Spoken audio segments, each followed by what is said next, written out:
On today's episode of the franchise, April 18th, we have recapping the Philadelphia Sixers, 76ers, Brooklyn Nets, and the Warriors Kings playoff games, second game of the first round for those two teams. Going to recap those games. I'm going to give my rankings for the MLB Nike City Connect uniforms.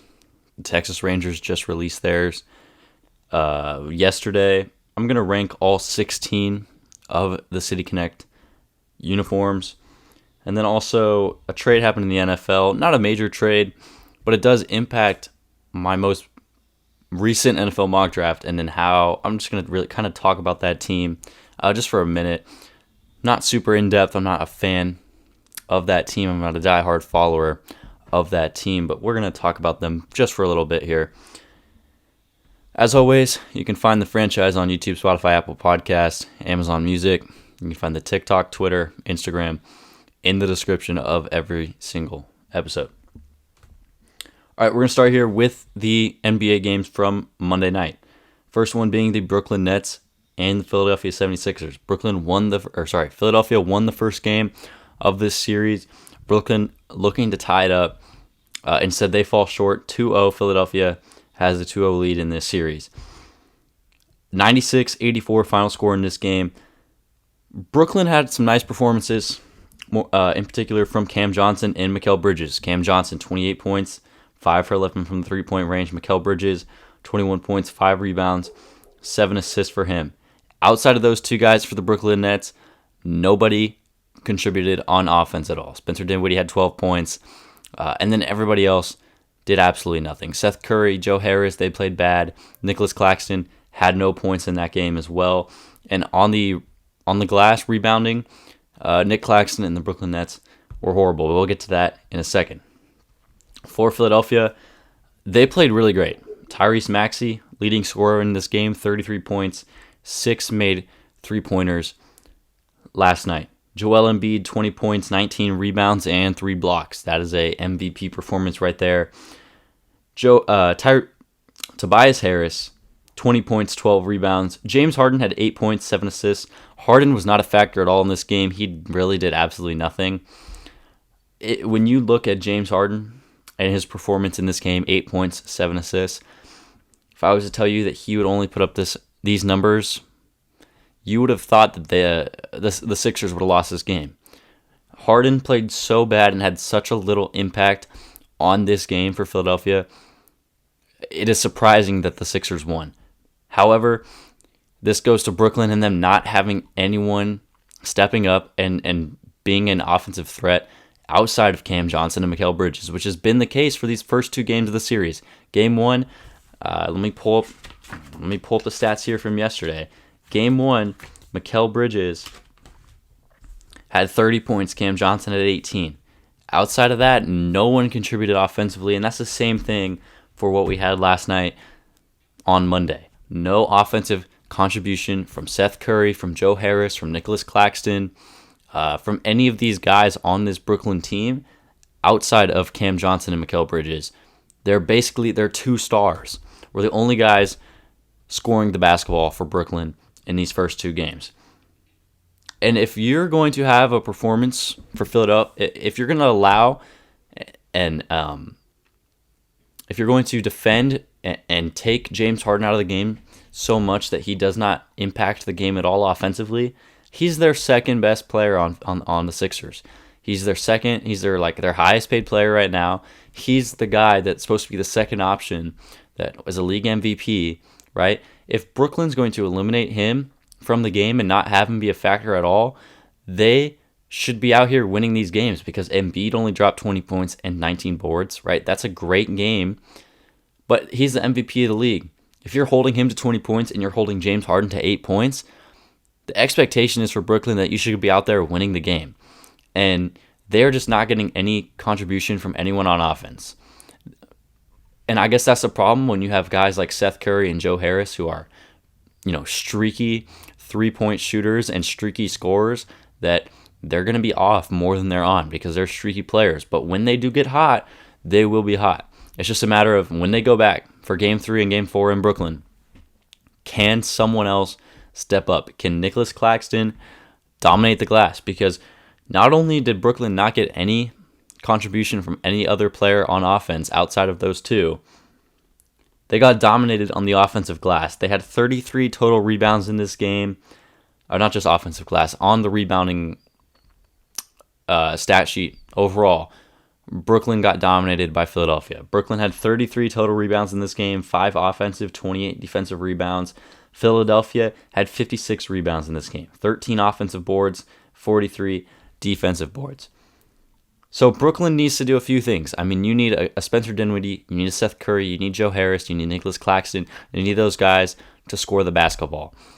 And you have to get rebounds. Claxton has to be down low, getting boards. Mikal Bridges and Cam Johnson, they got to be more physical down low, getting those rebounds from those missed shots offensively, right? Offensive boards are so important. Those are second chance possessions that you are missing out on because you're not down there getting the boards. For Philadelphia, James Harden can play like this the whole series if Maxey, Embiid, and Harris continue to do what they're doing and Brooklyn doesn't get a third scorer. Harden can be a guy that has 10 assists and 5 points in a game because, quite frankly, Brooklyn is a very bad team right now. They're playing horrible basketball, and if they're not going to have a third scorer, Philadelphia is going to sweep them in 4 games. But going into the next round, the second round of the playoffs, when they most likely will be playing the Boston Celtics, James Harden has to play better. James Harden needs to be a 20-point per game, 20, 25, 30-point per game scorer in the second round against the Boston Celtics for the 76ers to win the series. You cannot count on Tyrese Maxey to go 6 for 13 from the three-point range and drop 33 points. You cannot count on Embiid. Embiid hasn't even played particularly great. He hasn't dominated like he did in the regular season, right? You can count on Embiid, potentially giving you at least 20 points minimum. But what if Boston locks up Embiid? What if Embiid has an off night? What if Embiid gets into foul trouble early in the game? Then you can't really count on Tobias Harris. He's been great in these first 2 games, but you're telling me that he's going to go off against a Jaylen Brown or a Jason Tatum. Jaylen Brown, a really great defender. James Harden's going to have to step it up in these next 2 games, or if not then, if he's just going to continue how he's doing, he has to play better in the second round against most likely the Boston Celtics. I don't see the Atlanta Hawks beating the Boston Celtics. I don't think anyone does. But if Philadelphia wants to make it to the conference finals or make it to the NBA finals, James Harden needs to step up. James Harden has not been the player that Philadelphia thought they were getting when they traded for him, right? He has not been that dominating scorer. He's been a pass-first kind of guy, and that's fine when you have Joel Embiid.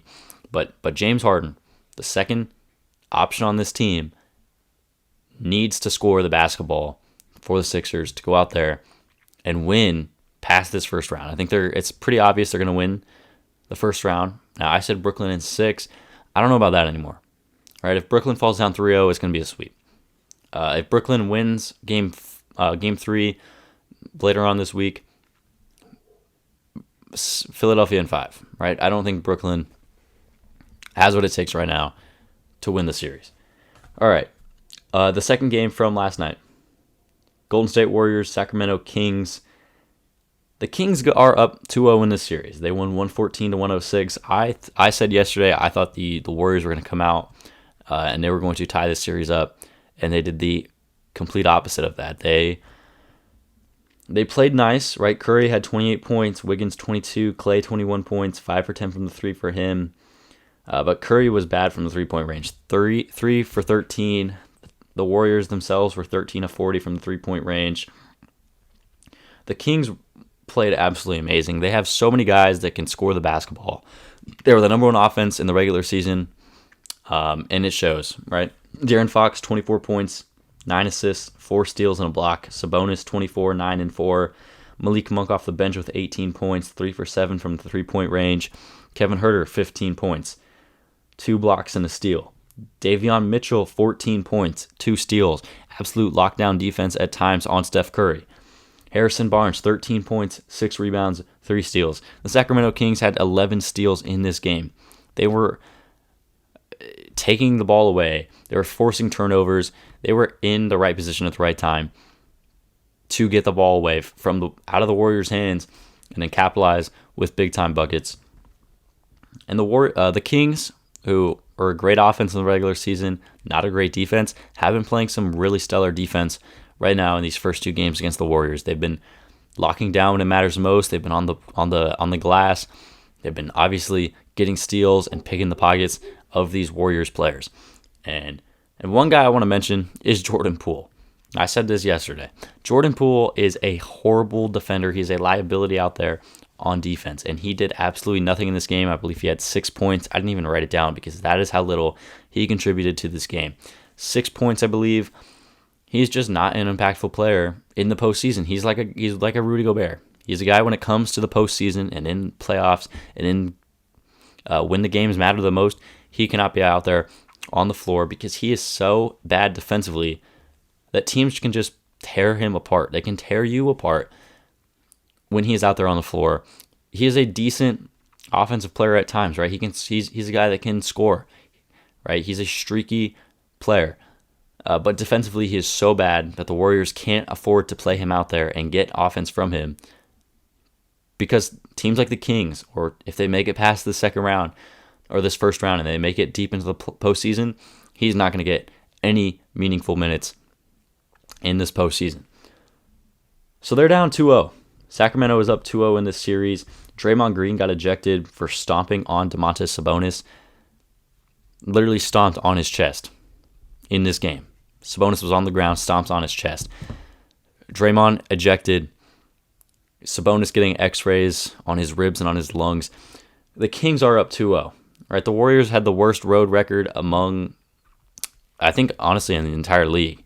But among teams in the postseason, they were the worst team.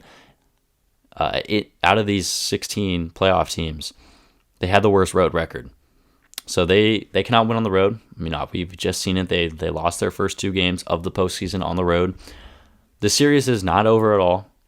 The Warriors have been in both these games. The first game was a 3-point loss for Golden State, 3-4-point loss for the Golden State Warriors.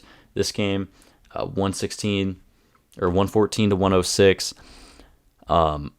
Going back to the Warriors' place, right? Going back to Golden State, we're going to see how the Kings play in this road environment in the Chase Center, right? The Warriors fans are going to be there. They're going to pack the building. They're going to be loud, right? I don't know if the Warriors are a championship team, right? I said all season long, a lot of people have said all season long that they are true championship contenders. But when you look at this team right now, they can't win on the road. They have a defensive liability. Draymond always gets in trouble, with the referees, with fouls, with stupid plays. I don't know if this team is a true championship contender. Now, they have great players. Steph, Clay, Andrew Wiggins is an amazing piece, whether he's off the bench or in the starting lineup. But these Sacramento Kings have a lot of depth. They have a lot of scoring, and they're playing some great defense right now. And I love how they're coached by Mike Brown. So this series is not over. Right? I think the Warriors will definitely win 1, if not 2 of these games at home. Games 3 and 4, I think they could win 1 or both of them. But it's not out of the question that Sacramento can go out here and sweep the Golden State Warriors in this first round. All right, tonight's playoff games. Atlanta Hawks, Boston Celtics. The Celtics are going to win this game. They're going to go up 2-0. They're going to sweep Atlanta. Atlanta played horrible in the game on, Saturday or Sunday. They played absolutely horrible. I have the stats somewhere up here. Yeah, DeJounte Murray, 24 points. Like I said, 0 for 6 from 3. Trae Young was 1 for 5 from 3. Atlanta was 5 for 29. Trae Young is a horrible defender. He's just as bad, if not worse, than Jordan Poole. So teams can just pick apart Trae Young. Whoever's guarding him is whoever Trae Young is matched up with has the advantage every single time because of how poor of a defender Trae Young is. Boston should sweep them. Easy win for them tonight. Knicks and Cavs are playing their second game. This should be a really good one. I'd expect Cleveland to bounce back, but I wouldn't be surprised at all if Knicks win tonight. Honestly, I'm going to say Knicks go up 2-0 in this series, unless Evan Mobley for the Cavs steps up, like I said, and drops 16, 20 points, plays great defense. and is on that offensive glass, the Knicks, I think have the opportunity to go up 2-0 in this series. And then Clippers, Phoenix Suns. I'm going to say the Suns come out here. They're going to come back and they're going to win this game. Kevin Durant is going to drop 30, 35 points. You're going to have Chris Paul a little bit more involved. And Devin Booker and DeAndre Ayton are going to be out there doing their thing. And for the Clippers, I think this is where you're going to really see the Paul George injury really hurt them. They're really going to be missing Paul George in this game here tonight. Kawhi's going to play great. Russ, I don't know how he's going to do. Will he be the same defensive player that he was in game 1 in this game here tonight? I guess we'll see. So tonight, I'm going to say Boston wins, New York wins, and the Phoenix Suns win. All right. Before we get to the MLB City Connect uniform rankings, the Steelers traded for Allen Robinson from the Rams today. Not a big trade, right? But it's a pretty solid trade. Allen Robinson last season was not good at all for the Rams after coming over from the Bears in the offseason via free agency. He was supposed to be their number 2 guy to Cooper Kupp after losing Robert Woods and Odell Beckham Jr. He was supposed to fill in and be that number 2 wide receiver, and he quite frankly played absolutely horrible last season. He gets traded today to the Steelers, still pending a physical, most likely going to be a member of the Steelers. Last mock draft, NFL mock draft 5.0 that we did last week, I think I had the Steelers taking Jordan Addison, the wide receiver from USC. And the reason I had them taking a wide receiver is you look at their room right now, it was Deontay Johnson and George Pickens. George Pickens was the second-round pick for them last year. Deontay Johnson's been there for a few seasons now. I think they could have really used a guy, a receiver in this draft. I think it makes sense for them to get a Zay Flowers, a Jordan Addison, a Jackson Smith-Njigba, Quentin Johnston, a Jalen Hyatt. I think it makes sense for them to go out there and draft a receiver. However, with this trade for Allen Robinson, I think that kind of removes them from the wide receiver room in this year's draft. And real quick, the offensive weapons for the Steelers, I really like. Kenny Pickett has some weapons to throw on the offensive side this year. Deontay Johnson, George Pickens, Allen Robinson. That's a really solid 3-man wide receiver group right there. Pat Freiermuth, the tight end there, probably butchered his last name. He's a really solid tight end. They still have Najee Harris. Horrible season for Najee last year, right? But I think most of that, if not all of that, goes to the offensive line. The Steelers had the 24th ranked offensive line last season. Their offensive line is horrible, and you're not going to be able to run the football effectively when you have an offensive line that is that bad. So that's why this year for the draft, before this trade, I had them taking a wide receiver, Pittsburgh. If not that, a corner. That's why I think now Pittsburgh, I think they're sitting at the number 17 overall pick in this year's draft. They're going to go, and they should target an offensive lineman in this draft, whether it's a Paris Johnson if he falls all the way down there, Peter Skoronski if he's still there, Broderick Jones, the tackle from Georgia.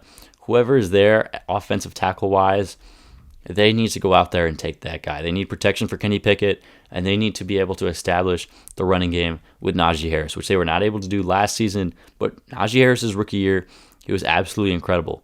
He was one of the best running backs in the NFL. So if the Steelers can address the offensive line in this draft in the first round with their first-round pick, I think it's really going to help out their football team. Now, they could also go out there and get a pass rusher. There's a lot of nice edge rushers and linebackers out there in this draft, and there's a lot of corners in this draft.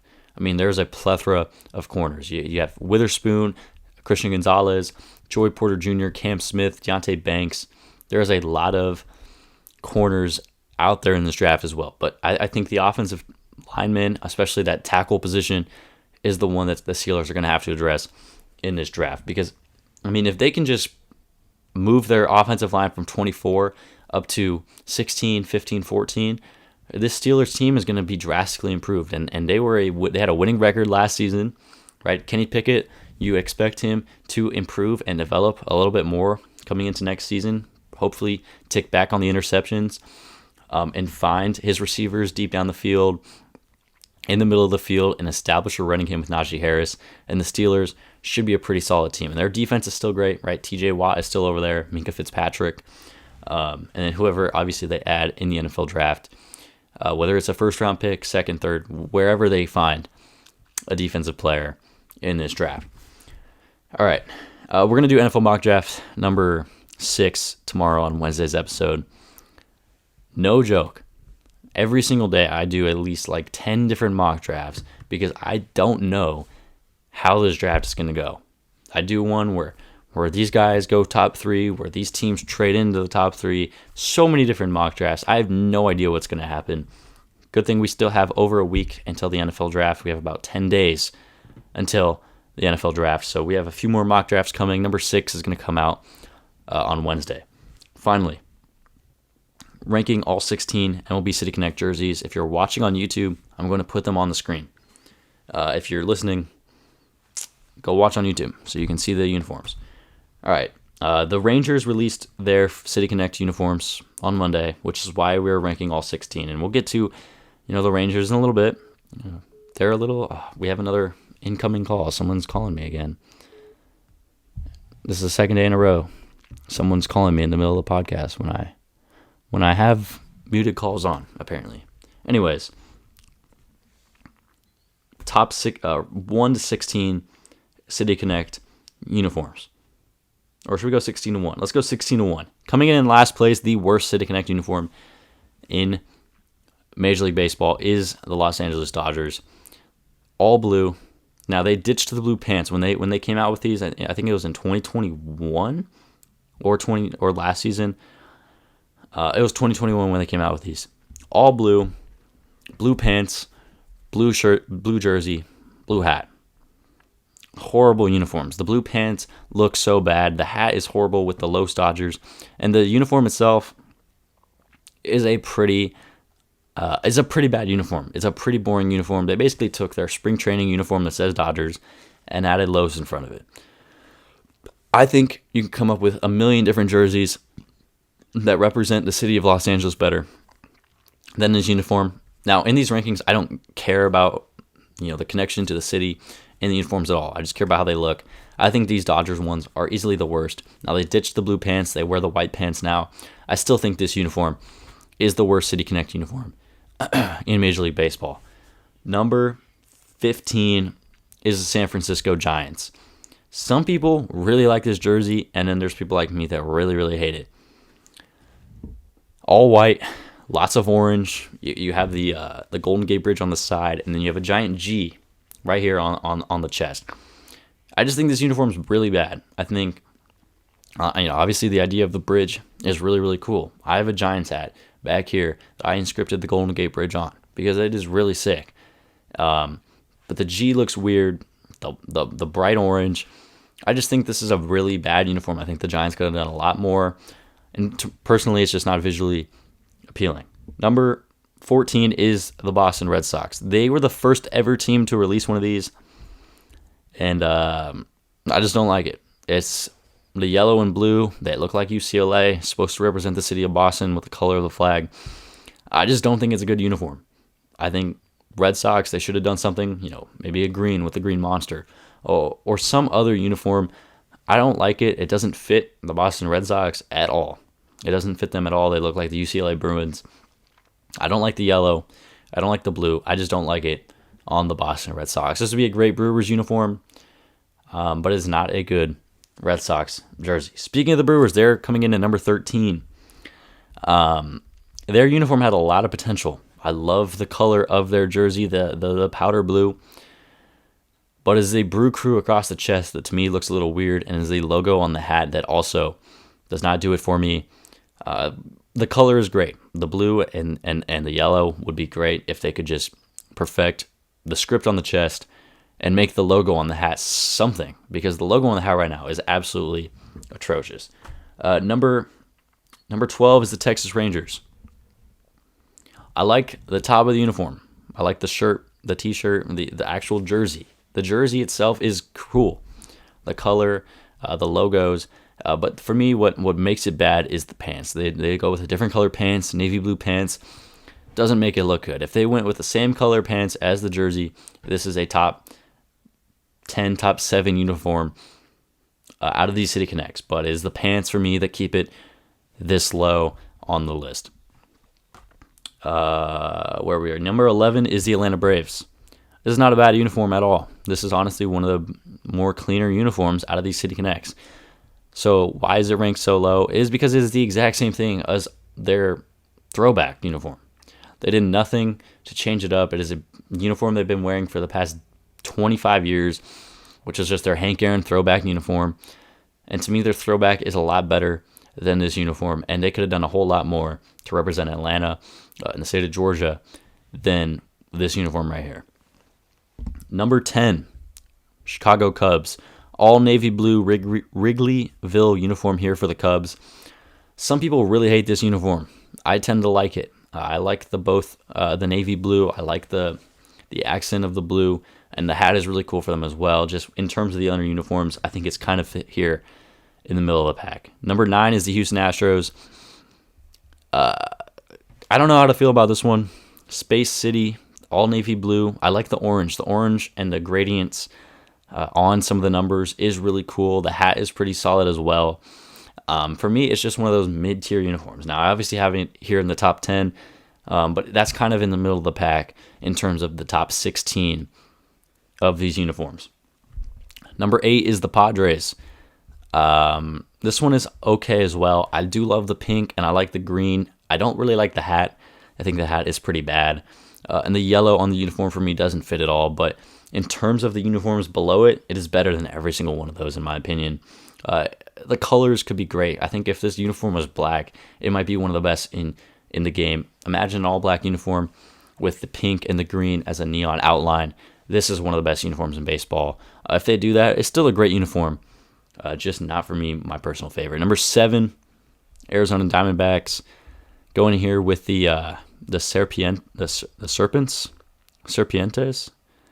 Yeah, Las Serpientes. All tan pants, tan hat. This is a really clean uniform. I love the incorporation of the snake on the script. And the color of the uniform is really great as well. This is one of my favorites out of this collection. Number 6 is the Royals. This one gets a lot of hate, and I don't understand why. This is one of the coolest hats in the game. And the uniform itself, the navy blue, the striping on the side, the white, and the powder blue. This is a great uniform. I don't understand the hate. This is one of the best in baseball, regardless of any, of the City Connect, of the normal set of uniforms. This is one of my favorite uniforms in the MLB. Number 5, Colorado Rockies. They need to take the inspiration for these jerseys and make it their primary uniform. They need to this one's green, right? They have green pants, green jersey. They have the mountains incorporated on the uniform. The hat is super dope. They need to make this uniform, and imagine if the mountains were purple. I'm not saying wear purple pants, but if the mountain on here was purple, the Rockies need to adopt this uniform, because right now the Rockies standard uniforms, their home pinstripes, their purple and their road grays, are probably the worst in Major League Baseball. But these uniforms right here, their City Connects, are easily one of the best, and they come in at number 5. Number 4 is the Washington Nationals with their gray and their, their cherry blossom that is found in Washington, D.C. I love this uniform. The hat is super sick. The cream pants that they wear with these gray uniforms. This is just such a clean look. One of the best out of the City Connects. Number 3, Los Angeles Angels. This uniform is super, super, super sick. The surfer-inspired uniform here with the red and the navy blue and that tan all throughout the uniform. I love the logo on the hat as well. This uniform is super sick.